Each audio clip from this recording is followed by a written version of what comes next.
today and about 4 customers that I'm being mean and I'm always browbeating you guys into more business and complaining when it's slow and complaining when it's busy. And so I guess I'm gonna apologize. I don't really mean it, but they're saying I should do that. So I'm sorry for browbeating you and for. Doesn't sound very sincere. It isn't. We had fun today. We actually sold, I think, about 38 of the beer tastings already for next week. So that was fun. So one of the complaints we have as small retailers is that these damn distributors, Eagle and Gusto and all of them, show up to Albertsons like every day, right? And they take the beer and the wine from the back room and they go out and stock the shelves and they do it for free. And then they just drop ours off in big stacks in our front room and we have to go put them on our shelves by ourselves and price them, and they offer us no support whatsoever. And today, in fact, Tara has a picture, maybe she could put it up in a little while. She has a picture of 3 of them in the back room, 3 of the Eagle employees, and they're separating out the beers for next week. So we have, what do we have, 6 from each? Yeah, 6, I don't know, anyway. 3 from each. 3 from me, I don't know what we have. Anyway, they're back there and it's so funny. And Tara sent a text to the Eagle people and said, finally we get some damn service like Albertsons does. So thank you for doing that, Eagle and Heather and Seth and Mara and Mark Schwantes. Actually stepped right up to the damn plate today. So that wasn't complaining, was it? That was saying thank you, kind of, right? Right. Tomorrow we're doing breakfast again, or brunch. We hate our waffle machine. It constantly sticks, and so we're getting rid of waffles, and we're doing a brioche French toast with raspberry syrup and coconut infused whipped cream. And then we're gonna do, and Tara's against this, but I'm gonna do it anyway. We're gonna do a smoked pork hash with a couple of eggs over the top of it as our special tomorrow. And then we have, grilled cheese and salad and whatever. We have lots of fun stuff. If you haven't signed up for the beer tasting yet, please do it. We have, I think, 13 of them left, but I think there's probably more. I've been to that warehouse before at Eagle. It seems like there's a lot of beer there. So maybe we'll get up to 18 or 20 more before we run out of beer. And I am not going to do the talking tonight. I figured Kathy knows our winemaker tonight better than I do. And you're probably tired of looking at me and listening to me. So Kathy's going to do the question and answer. Oh, Gary, quit it. Pete's sake. So Kathy's going to do the Q&A tonight with our friend Thomas. There you go. You guys are off and running. Nice. Well, hello, Thomas. Hey, Kathy. Hi. Everybody, this is Thomas Vogel. He is the winemaker for Luke Wines, and we're gonna give a little intro. So Thomas, I think I'm trying to think of how we got connected. I think you were at the time part of Drink Space, which had a few different brands at the time, and there was another distributor in Montana that had one of those brands, Lakini. And so I got introduced to you, and then we just kind of hit it off from there. But we've had you in-house for about 6 years. And then if you want to tell us about your road to where you are today and how you got in the wine business, that'd be great. Sure. Well, thank you, Kathy. Hey, it's great to be on Zoom today with everybody. I'm stuck here at home like the rest of you. At least I think some of you are, unless you're out and about. But it's just such a great way to be able to get in front of groups like this. I'm excited to be a part of this today. And I wish I was there in Montana with you guys. But next best thing. I'm out here on my back patio. Kind of looks like a little bit Montana-like. I don't know. Yeah, no, we've known each other now for quite a few years. And we appreciate the support that we're getting from you and your team. And my history in the wine business actually started back in 1992. I came out of college. I went to the University of Washington here in Seattle, and I didn't know what I wanted to do with my career. And friends of my dad's just suggested I earn my wings selling something. I could have gone to work for Campbell's Soup or Budweiser or who knows, but a little winery out of the Central Valley of California by the name of E&J Gallo was on campus recruiting. I think if you are in the wine, if you like wine, you probably know the name Gallo. It's the largest family-owned winery in the world. But so I cut my teeth there for about 6 years, spent a few years here in the Seattle area, and then a couple years over in Europe, opening up a couple countries for them. And that really opened my world to wine. Living in Vienna, Austria, I got to know Gruner Veltliner. I traveled to France and to Italy, and I'd learn more about these European old world wines that I just absolutely fell in love with. And when I came home, I went to work for two other fairly large California wineries, the Trinchero family that makes Sutter Home Winery, and you may have had Sutter Home some point in time in your life, or Robert Mondavi Winery was the other winery that I went to work for. Probably one of the most prestigious Napa Valley producers, for sure. And in 2005, the company was sold to a very large company named Constellation.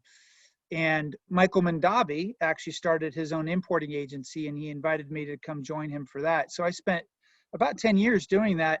At the same time, I really got this bug, this strong desire to understand the winemaking side of the business. I became an expert in selling wine. I knew about all the different varieties, about the different countries and categories, and I knew how to go into a restaurant and sell to a restaurateur, or I knew how to go into a grocery store and try to sell a display of wine. And it was really the winemaking side of it that was really intriguing to me. And Michael Mondavi is a great man. He was actually very appreciative of my interest in this, and he invited me to go ahead and begin making my own wines here in Washington State.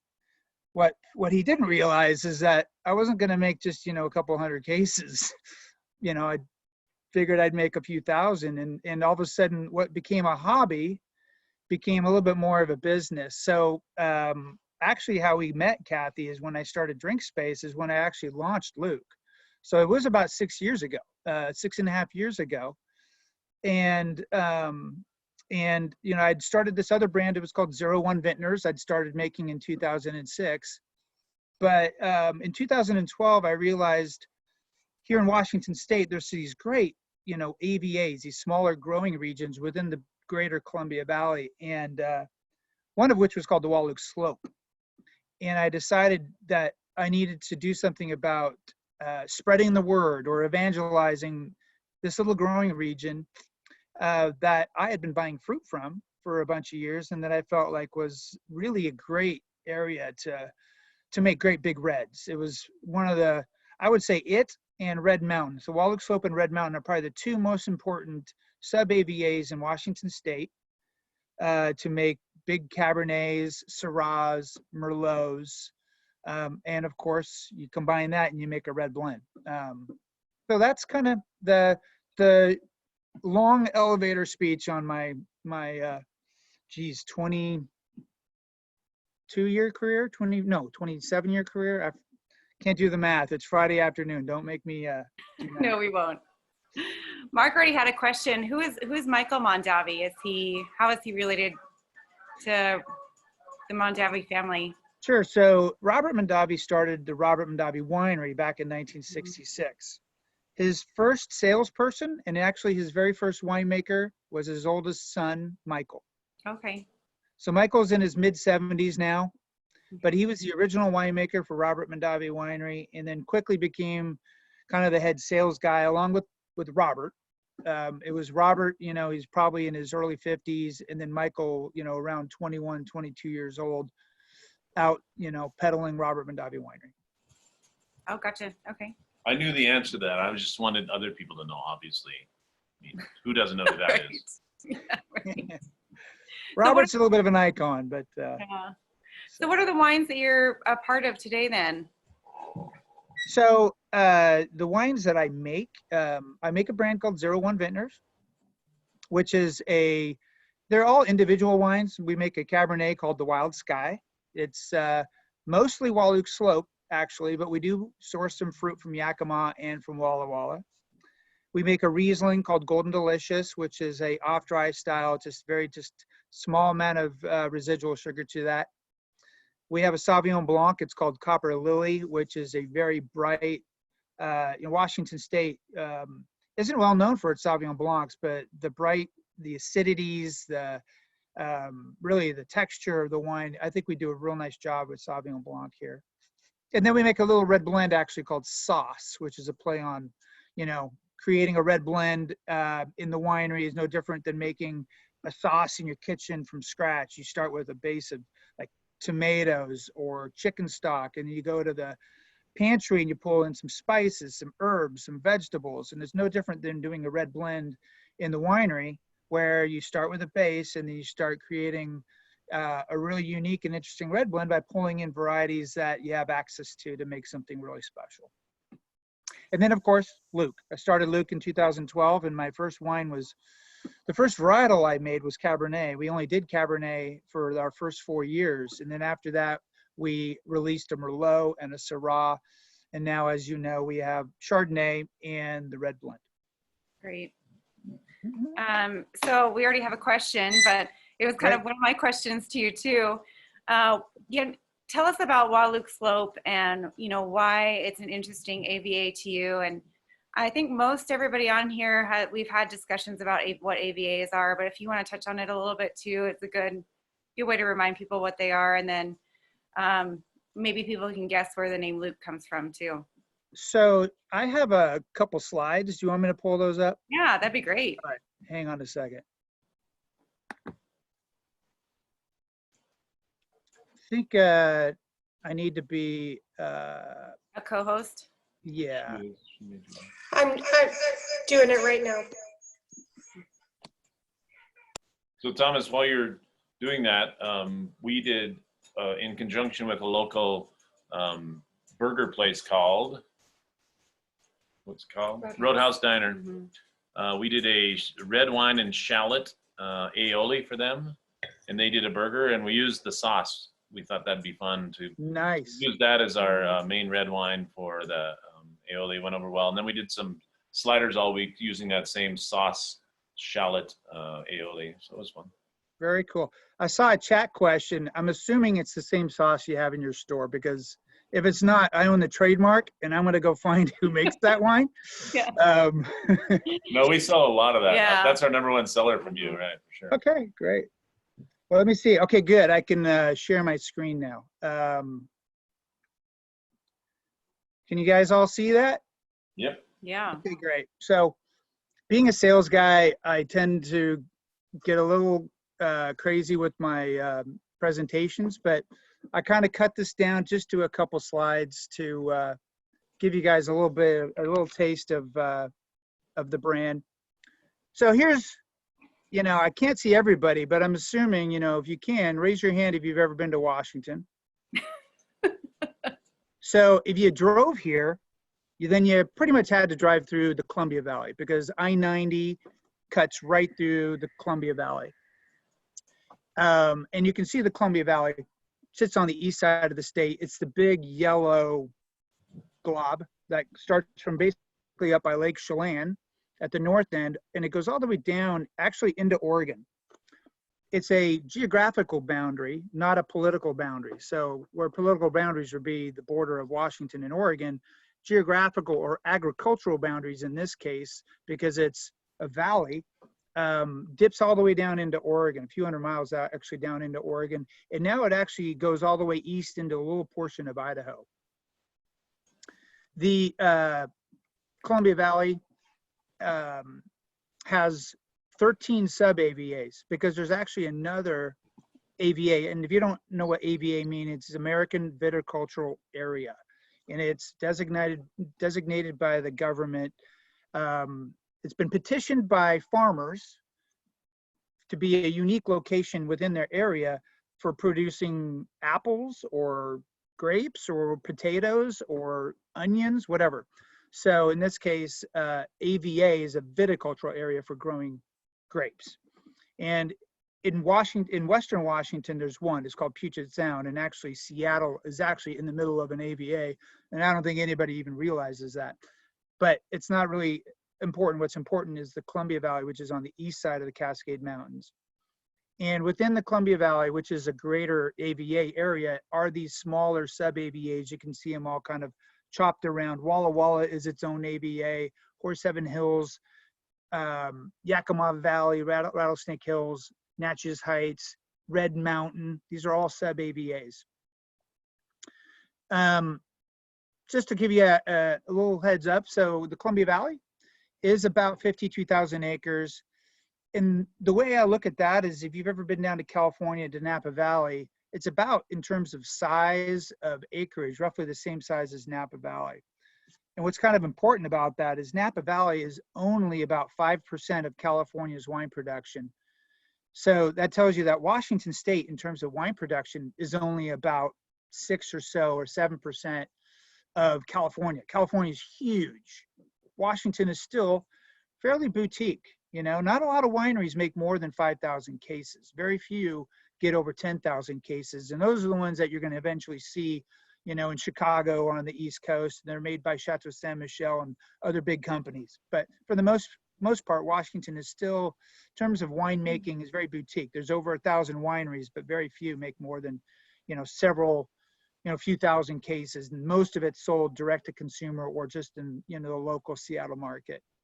What's also important about the Columbia Valley, it's in terms of production, it's second only to California, but it's also one of the most recognized areas in the United States. People are very comfortable with Columbia Valley. And for me, selling Washington State wine and Columbia Valley wine, that's kind of an important kind of road marker. What's important about Washington and why we make great wine here is really this rain shadow effect. So if you've been to Seattle, you know, for the most part, except for today, it rains. And it can rain from, I usually say it rains up until the 5th of July, because the 4th of July is always pouring down rain here. But so it's sunny from the 5th of July through about, you know, I would say maybe mid-September. But so we get these offshore flows from the Pacific that come down from Alaska, and they hit the Olympic mountain range, dump a lot of water there. And that's where, like, one of the wettest places on earth is the Hoh rainforest. I think it is the wettest place on the planet. And then the flow continues east, and it hits the Cascade Mountains. And therefore it hits and dumps rain on the Seattle area, which is basically the foothills of the Cascades.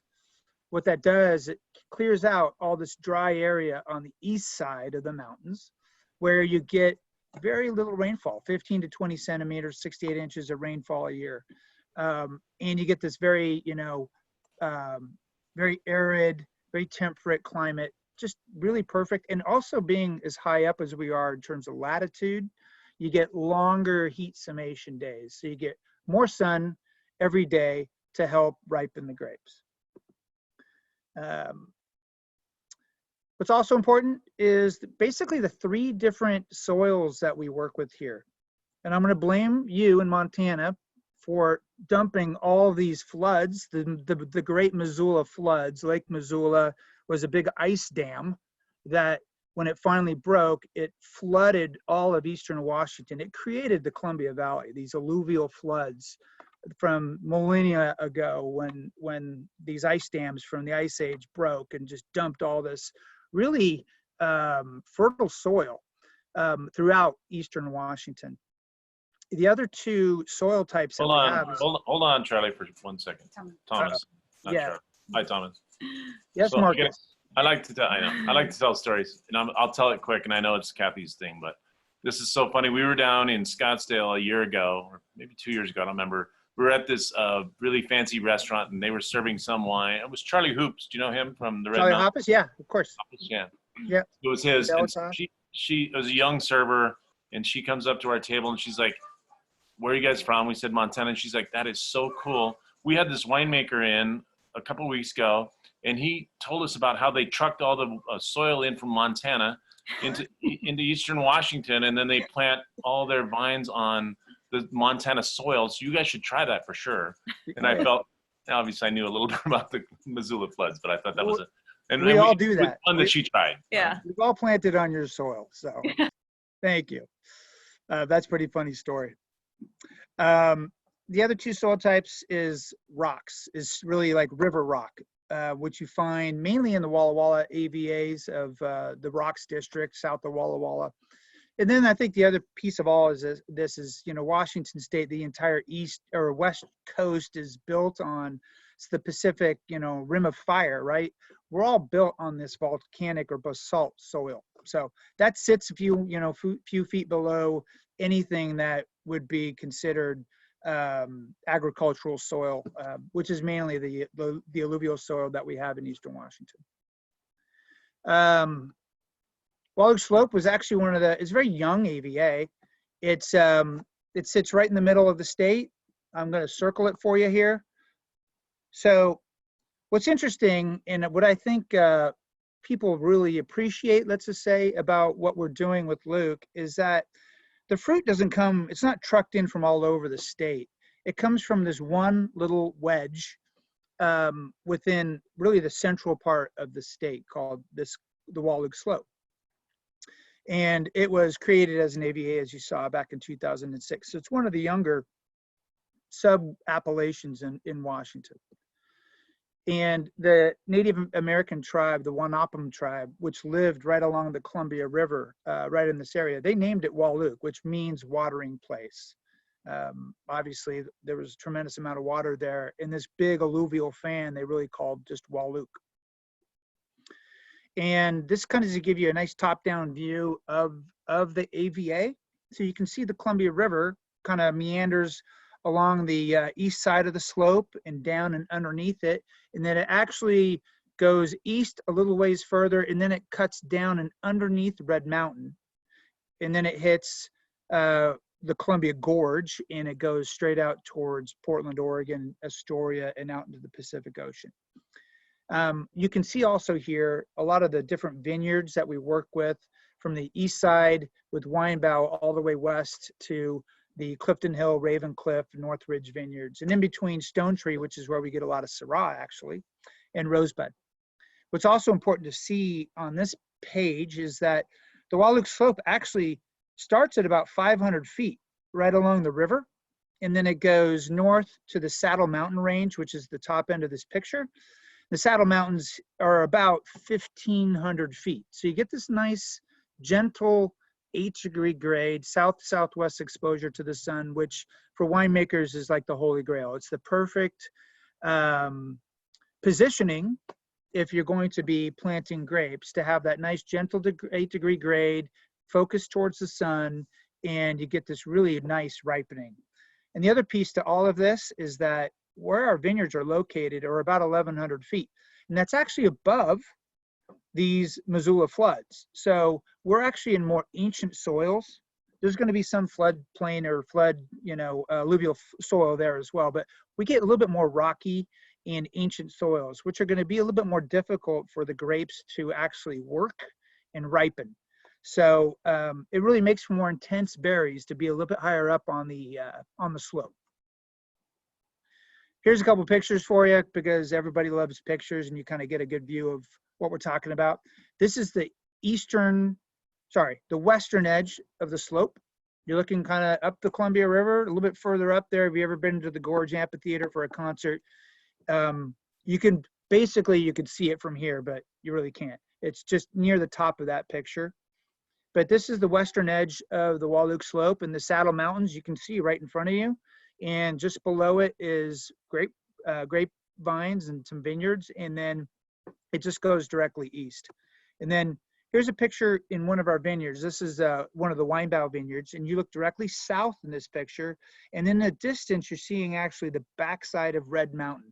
So if you understand Columbia Valley wines and you're real excited about Red Mountain and the big reds that Red Mountain produces, we're only 50 miles apart. And we're kind of competing because we're both facing south-southwest. We both have the same heat summation days or really hot temperature degree days. So in both cases, we're positioned really well to make big red wines. And then this is looking north from that same spot towards the Saddle Mountains. So you can kind of see where we're standing in the middle of one of our vineyards looking right at the foothills at the base of the Saddle Mountains, which basically when you get to the very top of the vineyard, you're at about 1,100 feet, and there's about 400 more feet to the top of the range. Thomas, Gary commented that it looks arid. Do you want to touch on why water is bad for grapes? And also, why does Kathy get to do this when you have all these graphics and your whole sales pitch, and I don't have to ask any questions? This is bullshit. Well, I'll stop talking if you got questions. I'm happy to. No, this is great. It's awesome. Yeah. We're loving it. Absolutely loving it. So, rain is not the best thing. Water, why is it, being arid and, we would like to dry farm our wines if we possibly could. This picture, you can see the drip irrigation, these little plastic tubes along about, foot and a half above the soil. Grapes need very little water actually to grow. These vines, grapevines just love to grow. If you put a grapevine in your backyard and you just filled it with water, you just fed it water every day, it'll grow, it'll circle your house. They just love to grow. What we want to try to do, and why you want to plant in hot climates and desert kind of climates like, California or Eastern Washington and, other certain parts of the world, is you want to be able to manage that. You want to be able to actually stress the vines and force them. You want the vines to be thinking about one thing only, and that's the berry. And that's putting all of their energy into making that berry ripen. And if you can do that properly in great vintages, you're going to get the wonderful fruit that's going to be full of flavor, phenols, all these different components that are going to be really important to making a great glass of wine. And, that's why if we could, we'd like to dry farm, but the last thing is if you're in a drought, you definitely need to provide a little bit of water. Otherwise you're going to have raisins and you're going to not make a lot of really good wine that way. So we try to drip irrigate it's on a computerized system that manages that if we need to. In some cases we haven't had to, which is great. Hopefully that answers your question, Gary. Great. So what makes the Wild Luke Slope different than, I guess, other AVAs as far as kind of flavor profiles of the grapes? Well, it's in a very hot area. I would say this, for me, the hallmark of Washington wine, and why I've been so excited about making Luke, I've been making wines or selling wines from around the world. I've been selling Italian wines, French wines, German, Austrian, Spanish, Argentine, and they all make great wines for their own reasons. For me, the hallmark of Washington wine is really the opulent and generosity of fruit. It's really the fruit character that, to me, is the hallmark of what we do here.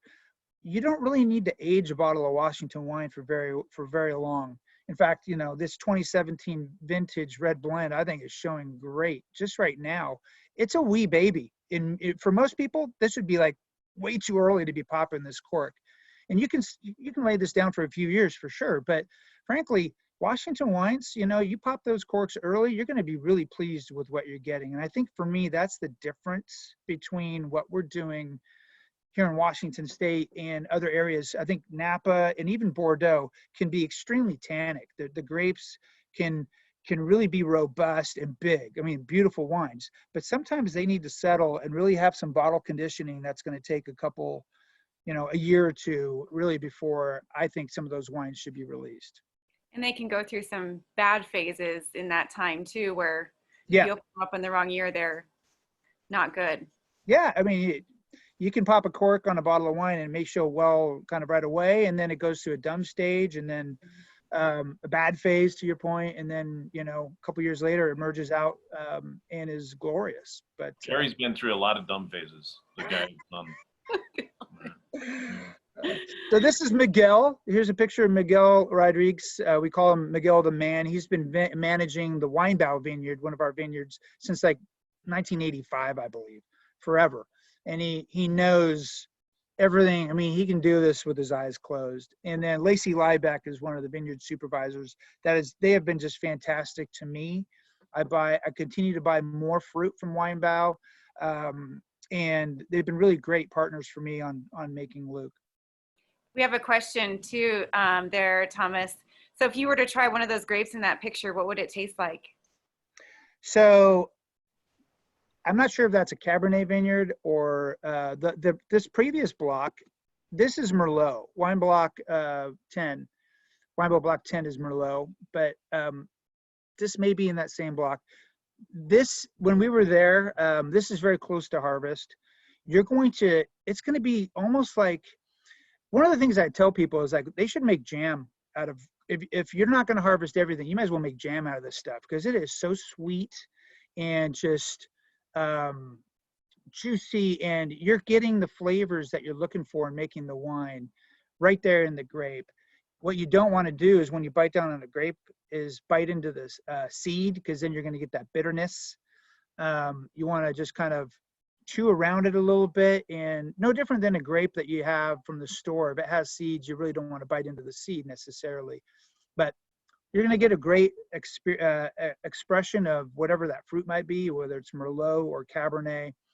I have a hard time with Chardonnay grapes. I just can't get what I'm going to be actually making from Chardonnay. I think the fruit is fantastic, but with Merlot and Cabernet, I could actually get a stomach ache sitting there eating grapes off the vines when I'm out visiting the vineyards.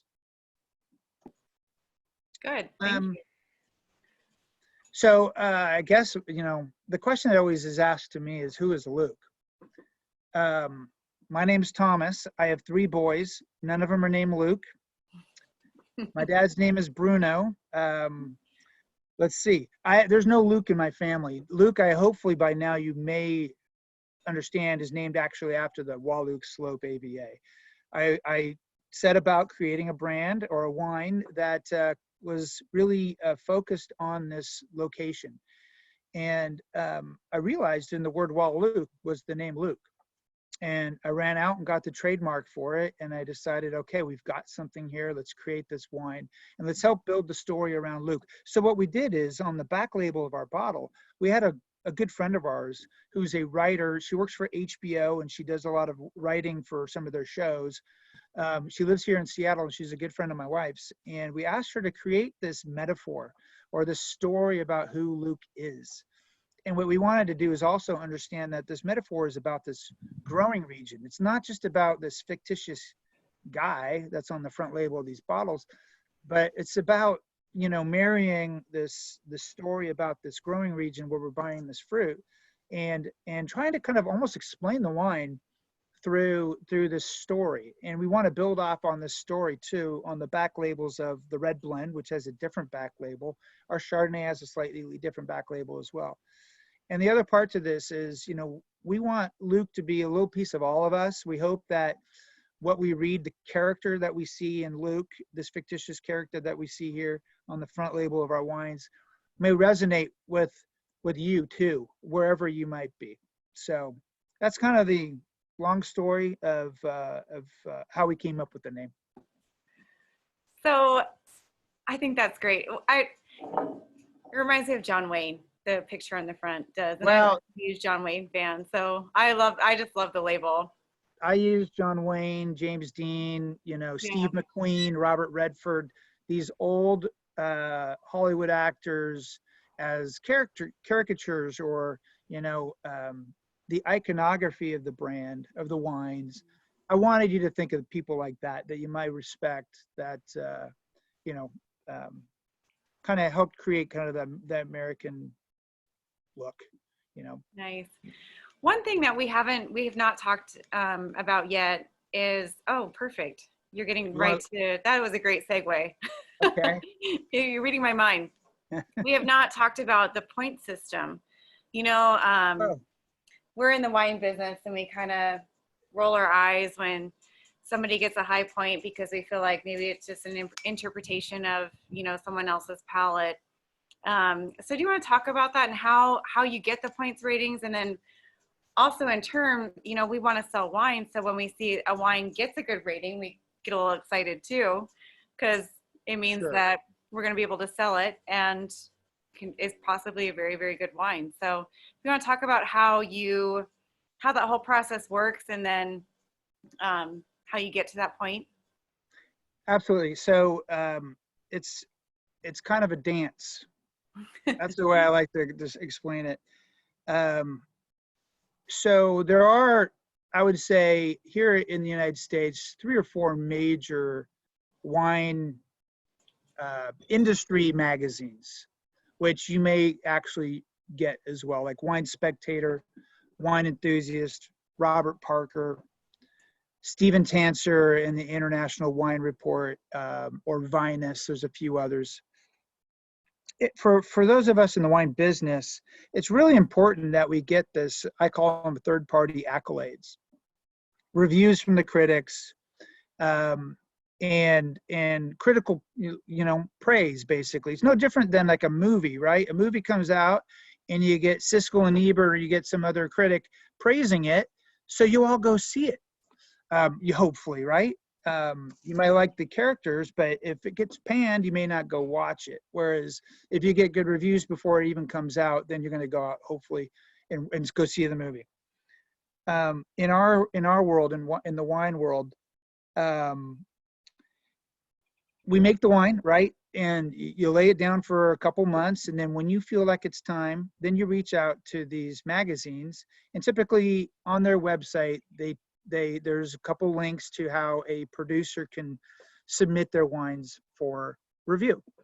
And in my case, because of my history of making wine, I knew some of those characters already. So I could actually go straight to the source, straight to the writer or to their assistant, and let them know that I've got this new wine, this brand, or I've got my new vintages, and I would like, the writer to review the wines and score them.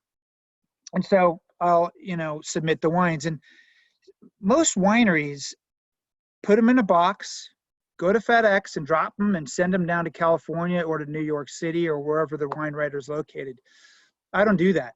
I put them in a box. I put them on a plane. I get on the plane. I go to Napa Valley. I get in my car and I drive them to their door.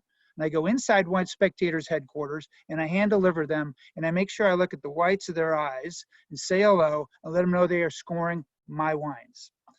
And that may or may not be, why my scores have been pretty good, but I hope to say that they at least give me a real solid shake and review the wines and spend a little bit more time and energy on what they're going to say or how they're going to score them.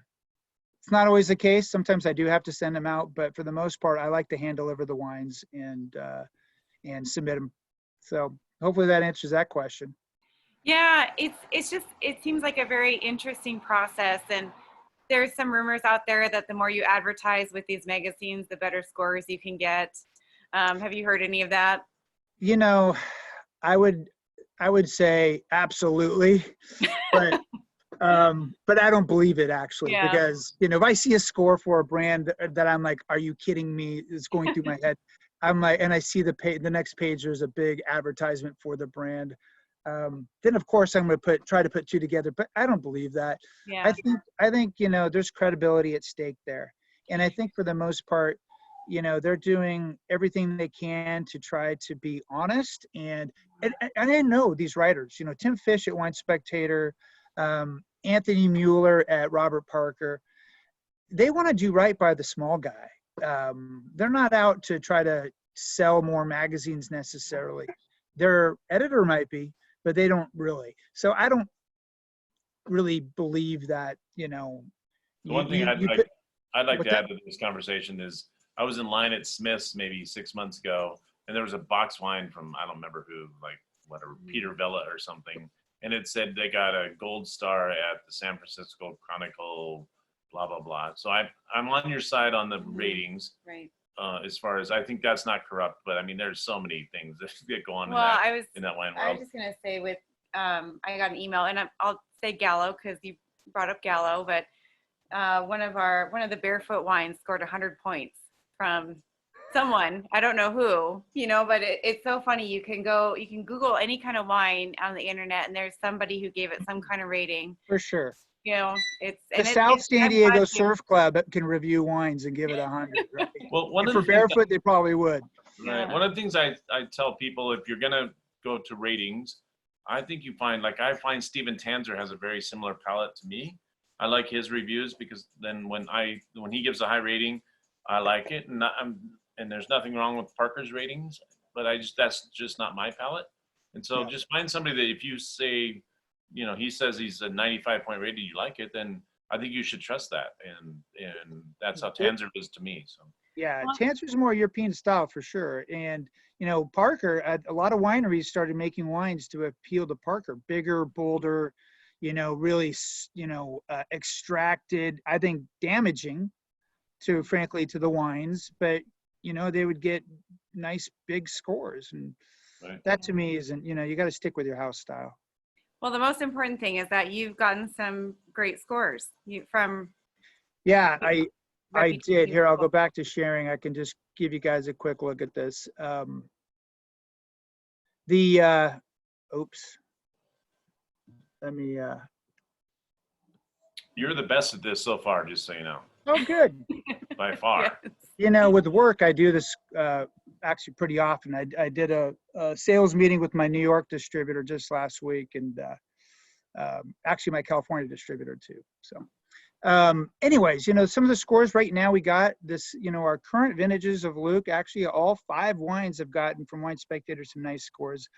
I'm proud enough to brag about these, so pretty excited. So, for me, what we're trying to do with Luke is create wines that are really, for the price, really kind of over deliver. I know that's often, maybe used too often, but, that's the goal.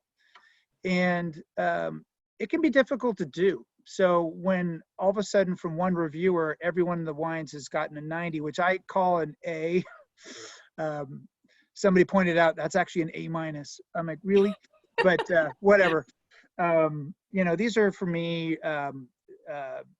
this is showing me that what we're trying to do with the brand is working, and that we're making sub $30 wines that are getting reviews and scores that wines that are twice as expensive are getting.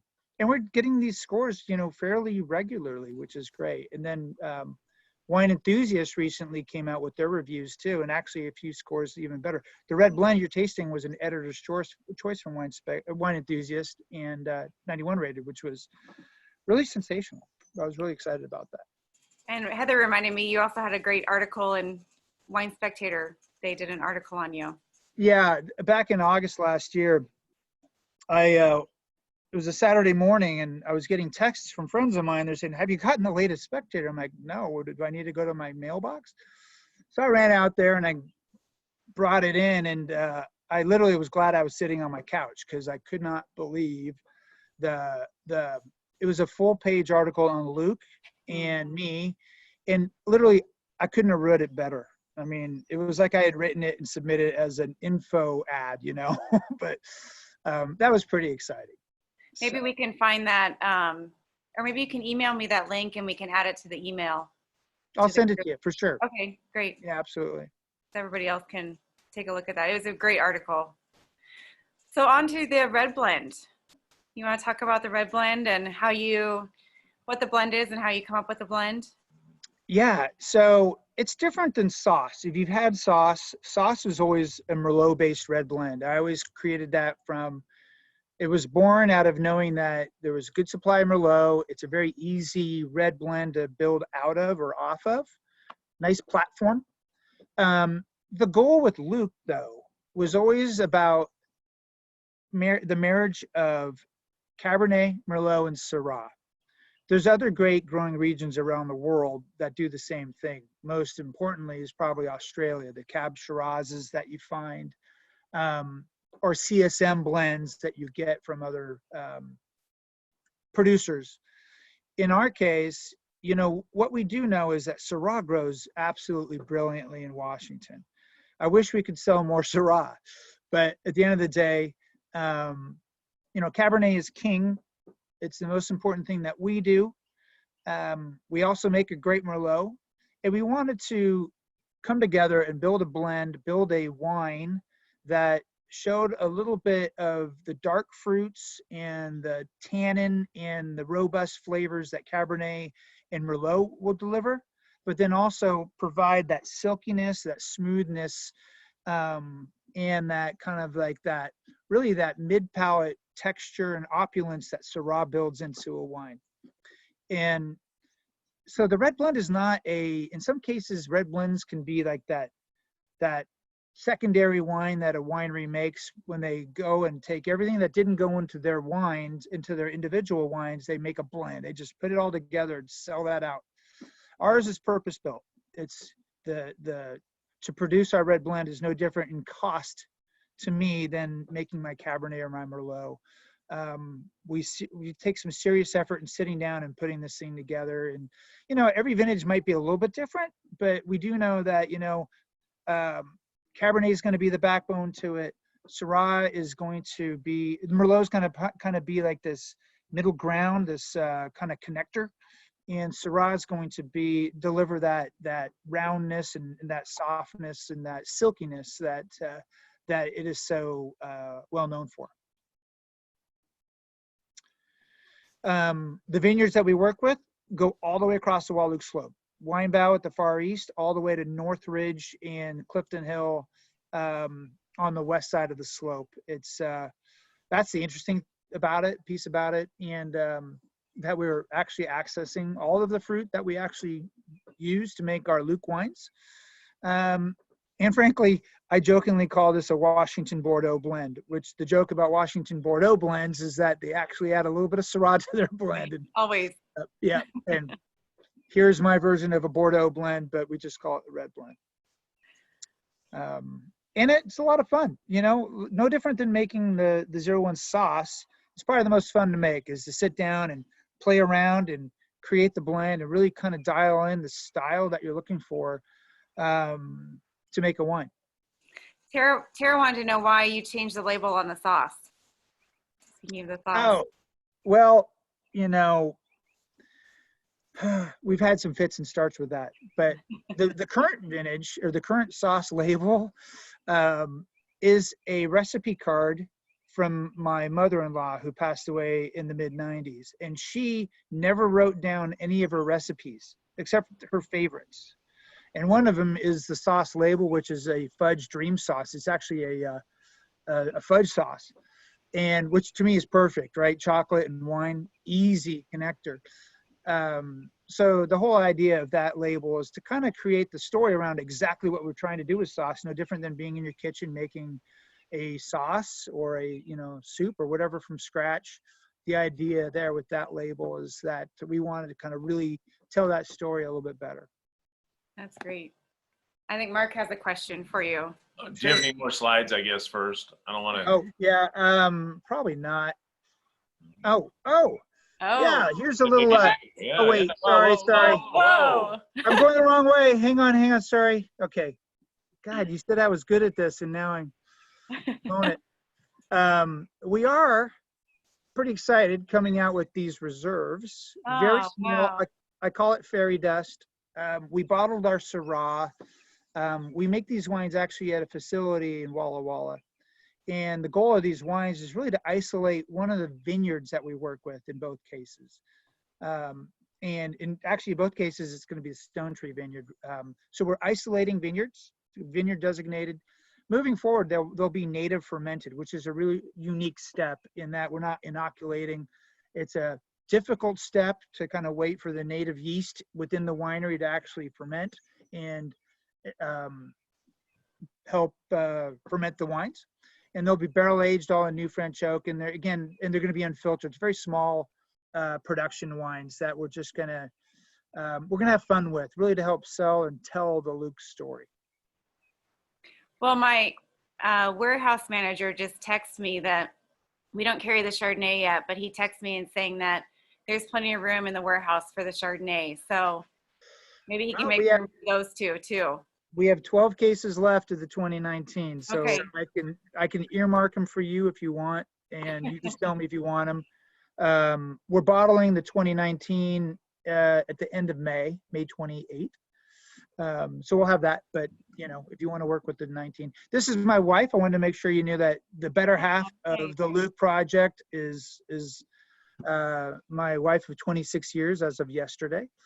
And and then also in the winemaking side, Peter Devison, I have to give him a shout out. He's my consulting winemaker, and he's been such a star for me in really helping build out Luke. We're making more wine than ever, and he's really helped develop the brand and integrate some really unique winemaking in the actual winery that I personally didn't really have the expertise. And he's really a fantastic winemaker. He used to work at FSD, which is kind of one of the smaller cult wineries here in Washington. He's worked for some very large wineries. He's done work throughout the world, actually, Australia, New Zealand, but grew up in Canada, and he lives in Walla Walla, and he's a great asset for me. And other than that, that's Luke. Well, you've been super impressive and very professional. I would like to ask you a little bit about, I don't know about nobody. People don't understand the influence of Robert Mondavi to American wine. So let's go back to the beginning of your talk and tell me anything you know about Robert Mondavi and how influential he was. So we had Irie Vineyards on earlier with David Lett up in the Willamette Valley and how influential he was. And I think if you asked anybody that knows anything about wine, they would talk about Robert Mondavi as the one that actually put American wine in California in specific, but American wine in general on the map, right? He put American wine on the map worldwide. When I lived in Europe working for Gallo, I went to the U.S. Embassy and did a tasting. I was the Gallo sales guy standing behind my table. And here waltzes in this guy. It wasn't Robert. I wish it was Robert. Standing behind the Mondavi table. And you wouldn't believe there's nobody coming to my table. I'm standing there, looking at my wines going, what do I do? Everybody was flocking to the Mondavi table because, he was easily one of the most charismatic people in this industry. He grew up in California. His father, Cesare Mondavi, was one of the original founders of the Charles Krug Winery, or they bought the Charles Krug, defunct Charles Krug Winery. They had actually started a brand called Sunny St. Helena back in the 50s. They actually moved from Virginia, Minnesota. Robert was born in Virginia, Minnesota, but the family moved to California so his father could ship grapes back to the East Coast where they were making, wine in their basements and places. Anyways, they started making wine in Napa Valley, bought the Charles Krug Winery. Robert Mondavi got booted out of there because he was out being a salesperson, but he was spending way too much money doing it. He felt you needed to spend money to make money. So he got booted out of there, found some investors, and built and created the Robert Mondavi Winery, which is one of the first wineries in Napa Valley post-Prohibition that really created a massive footprint there in the valley. It's now, I think, the second or third most largest tourist attraction in California after Disneyland.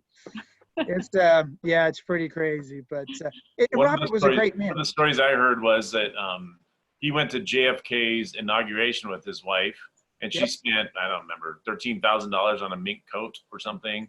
And he came home, and his brother said, "What are you doing?" And so that's where that was the beginning of the split between Robert and his brother, right? I think it's absolutely accurate. Yeah, that's what he did, and he just felt like they needed to, play the part, showing up, for a state dinner at the White House, you got to look the part. And here they are, these farmers. Mondavi, they were the Mondavis. I don't know if you know that, but he changed it to Mondavi when he started the Mondavi winery. It just sounded more worldly, sounded more, European in a way. Wow. So.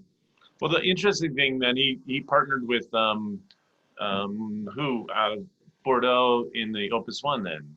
Yeah, Baron Rothschild. Rothschild. The two of them in 1981 created Opus One. He created a brand called Luce with the Frescobaldi family out of Tuscany. He started a wine called Senya out of Chile with the Razuis, the Eduardo Chadwick family. And so he was creating these partnerships. They were all 50-50 joint ventures around the world. And some people can look poorly on that too, like he's trying to take over the world. And, yeah, there was that ambition that, about him. But if you ever met Robert and Michael and even Tim, really Tim's great the people. brother, right? Tim was the acting winemaker for like the last 20 years at Robert Mondavi. He was Michael's kid Oh, that's brother. right. He was the He youngest. just, he went off on his own now, didn't he? Yeah, he makes a wine called Continuum on Pritchard Hill up in Oh. the foothills. Well, Beautiful that's wine. enough about that. We sure appreciate having you tonight. Yes. You've been a wealth of knowledge I and know. fun. Yeah, of Great. course. Yeah. Happy to answer any other questions if you guys have them. Otherwise, you guys have a fantastic evening. It looks like Gary asked if there's a good resource to understand the process of blending wines. And I think just drinking a lot of wines kind of helps you understand flavor profiles. And Yeah, I mean, you could do it in your kitchen. Just grab your favorite Merlot and your favorite Cabernet and Syrah and sit there and tinker and decide if you like Yeah. something actually better than what you started with. Mhm. There's really there's no science to it. It's just kind of starting out with a vision of what you're looking for. And playing around with beakers and, kind of creating something. And then last question was screw top and a cork. Why would you do one or the other? What's the, So for me, white wines up to about $30 screw cap, no problem. Mhm. Red wines up to about $20 screw cap, no problem. Cause it's less expensive, right? Is that the, Yeah. and you Screw don't need caps to are age great. it. Yeah. But I just have this personal aversion to screw caps for anything over $20. Yeah, And me too. I'm with you. He I won't it's even, a personal choice, really. I mean, I at don't the end like of the day, I don't like the keg thing either. Even I know that's popular and it's going well, but I don't like the keg thing either. yeah, no, I think for me, it's just I hit a price point threshold, and if it's got a screw cap on it still, I'm not going to buy it. That's just me. Luke is in cork for, reason. And it's not just because, 5% of all corked wines are actually, corked, but screw caps tend to be, a little bit universally known to be, have less problem with that. But I think the allure, the love of wine, and frankly, big reds, actually, I think age and you get a teensy bit of oxygen into those wines over time. I think that's important to aging a wine. And for me, I'll always work with cork if it's going to be over $25. That's why sauce is in a screw cap, unless you guys are selling it for $30. Are you? Well, we probably are, yeah. We'll share the profits with you later. That's a There whole you other business talk on margins. Yeah, right. There you go. Or volume. Or volume, right. Yep. Another couple questions here. Just someone was curious how you could tell the difference between just looking at the grapes versus a Merlot versus a Cab. By the leaves. By the leaves. I'm not good at it. I wouldn't be able to do it, but you can tell I guess the kind of the footprint of the leaf can be are different. Cabernet leaves, I think, are a little bit smaller, actually. Merlot leaves a little bit bigger. Funny story down in Chile, they thought they had Merlot planted, and what was actually not Merlot was actually Carmenere, which we call Chilean Merlot for those of us in the business. And the leaves are almost exactly the same. So they thought they were growing Merlot when in fact it was the Carmenere fruit. And anyways, it took a scientist to actually determine that no, in fact, these grapes are Carmenere. So it's difficult, I think, to tell. You're getting question after question. Synthetic versus real cork. That's breathing of the cork and. Yeah. Well, real cork is from Portugal, to answer one of the questions, not Spain, right? And Portugal, it's actually it's actually the bark of a tree, a cork tree. Yeah, my corks actually come from Lafite Cork and Capsule, which is I actually went and visited the cork forest with them last summer. It was a really interesting tour to go from basically Lisbon all the way up to Porto, and you kind of go visit some of these cork forests, and you go to the factory to see how they actually make the cork. It's really fascinating. Oh, fun. That'd be a fun trip. Yep, it's great. You got anything else? I got lots, but at 7:30, I think we should call it a night. Up to you Right. guys. Thank you so much. Of course.